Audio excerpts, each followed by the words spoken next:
आज का दिन शुरू तो बिल्कुल नॉर्मल हुआ था। मुझे क्या पता था थोड़ी देर बाद हॉस्पिटल का चक्कर लगने वाला है। मैं तो अपने आप में मगन अचार गोश्त बनाने की तैयारी कर रही थी। अस्सलाम वालेकुम एवरीवन, वेलकम बैक टू जी की दुनिया। फिर से इसकी कॉल आई, कहती है जी चलो हॉस्पिटल चलना है। पहले तो मैं बहुत परेशान हो गई, कैसे क्या हो गया, क्या अचानक ही हॉस्पिटल जाने का कह दिया उसने। रीजन पता चलने के बाद जितनी मैं परेशान हो गई थी उतनी ही आसानी से रिलैक्स भी हो गई। उसके बाद सबसे पहले मैंने खाना बनाया ताकि हॉस्पिटल जाने से पहले मैं खाना खा सकूँ। खाना खाए बगैर तो मैं कहीं भी नहीं जा सकती क्योंकि मेरे अंदर बिल्कुल भी एनर्जी नहीं होती। और जिस हॉस्पिटल में मुझे जाना है वहाँ तो नंबर ही इतना लेके आता है कि इंसान वेट करते करते ना जिंदा लाश बन जाता है। मेरी आदत है मैं फैशन छोड़ देती हूँ लेकिन खाना नहीं छोड़ती। मेरी यही कोशिश होती है कहीं भी जाने से पहले खाना खा के जाता नहीं वो कौन सी लड़कियां होती हैं जो फैशन नहीं छोड़ती बल्कि खाना छोड़ देती हैं। उनके तो बैग भी मेकअप के सामान से ही भरे हुए होते हैं। भाई मेरी जैसी लड़की ना तो बैग में मेकअप रखती है और ना ही फैशन के पीछे खाना छोड़ती है। प्याज को ग्राइंड करके ऑयल में डाल के लाइट ब्राउन कर लिया, साथ ही चिकन डाल के 3 से 4 मिनट तक फ्राई किया। उसके बाद अदरक और लहसुन डाल के मजीद 2 से 3 मिनट तक पकने के लिए छोड़ दिया। जितने टाइम में मेरी चिकन फ्राई हो रही हो उतने टाइम में मैं हरी मिर्चों की फिलिंग भरूंगी। 2 खाने के चम्मच अचार मसाले में 1 नींबू का रस शामिल किया है, साथ ही मैं इसको हरी मिर्चों में भर दूंगी। इन भरी हुई अचारी मिर्चियों के बगैर अचार गोश्त खाने में कहाँ मजा आता है। इस घर में जितना गला मेरा खराब रहता है ना उस लिहाज से तुम अचार गोश्त के नाम से भी दूर भाग जाना चाहिए। जैसे ही चिकन फ्राई हुआ था मैंने उसमें टमाटर की प्यूरी डाल के 20 से 25 मिनट तक मजीद करने के लिए रख दिया था। जैसे ही टमाटर का पानी खुश्क हुआ इसमें दही डाल के साथ ही हरी मिर्ची भी शामिल कर दी। हरी मिर्ची को फिल करते वक्त जो मसाला बच गया था वो भी मैंने इसी में शामिल कर दिया।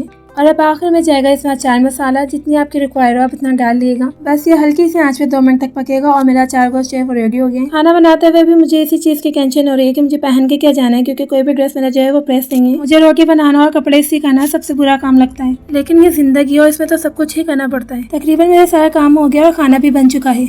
अब जल्दी से खाना खा के जो मेरी मलंगों वाली हालत बनी हुई है मैं इसको चेंज करूंगी। मेरे पास इतने ज्यादा कपड़े हो गए हैं लेकिन मैं घर में पहनती नहीं हूँ। घर में रहने वाले कहाँ पहन पाते हैं ऐसे कपड़े। मैं घर में वो कपड़े पहनना पसंद करती हूँ जिसमें मैं इजी रहूँ और काम भी आसानी से हो जाए।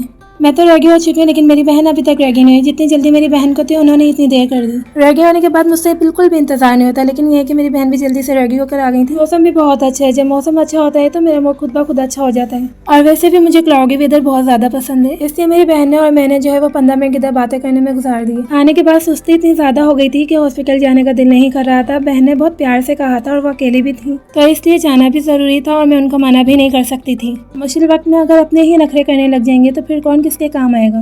बुरा वक्त तो किसी पे भी आ सकता है, इसलिए बुरे वक्त में किसी की भी मदद करने से इनकार नहीं करना चाहिए। जब आप किसी के मुश्किल वक्त में काम आते हैं ना तो आपकी नेकियां बिल्कुल भी जाया नहीं जाती हैं, बल्कि आपके मुश्किल टाइम में अल्लाह पाक पहले से ही 1000 रास्ते बना देता है। जब उम्मीद आपकी सिर्फ अल्लाह पाक से होना तो फिर अल्लाह पाक भी आपको किसी के सहारे नहीं रहने देता।